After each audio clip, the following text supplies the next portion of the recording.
विदेश भेजने के नाम पर आरोपी फरार। विदेश में अच्छी नौकरी दिलाने के नाम पर लाखों रुपए की ठगी करने के मामले में फरार आरोपी की तलाश पुलिस कर रही है। पुलिस जांच में पता चला है कि ये आरोपी महाराष्ट्र, गुजरात, राजस्थान में सैकड़ों लोगों को चूना लगा चुके हैं। खबर के मुताबिक व्याख्यान अखबार में एक विज्ञापन आया जिसमें लिखा था, अंधेरी पुरुषाकी नाका ग्लोबल इमिग्रेशन सर्विस नाम की कंपनी विदेश में नौकरी दिलाने का काम करती है।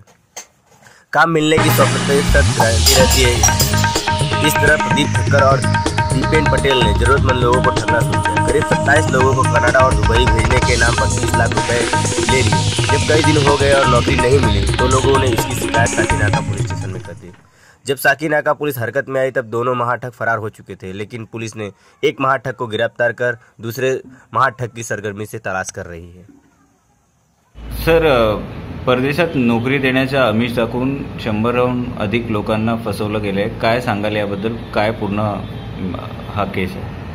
साकीनाका पोलीस स्टेशनच्या हद्दीमध्ये एक ग्लोबल इमिग्रेशन सर्व्हिसेस नावाची कंपनी स्थापना करून काही लोकांनी अनेक व्यक्तींकडून पैसे जमा केले व विदेशात नोकरी लावतो असे त्यांना सांगण्यात आले होते।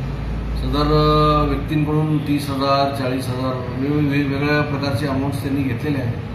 असे मिळून आतापर्यंत जवळपास 30 लोकांनी स्टेटमेंट दिलेलं आहे, ज्याच्यामध्ये 30 लाखाच्या वरची रक्कमचं फ्रॉड झाल्याचे लक्षात येत आहे।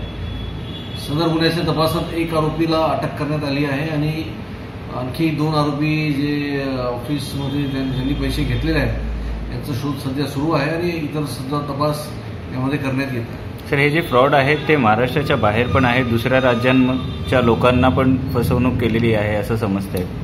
बरोबर आहे। सदर गुन्ह्यामध्ये असं निष्पन्न होत आहे की विविध राज्यातून आलेल्या लोकांकडून सुद्धा यांनी पैसे स्वीकारलेले आहेत आणि त्याच बाबतीचा आपण तपास केला।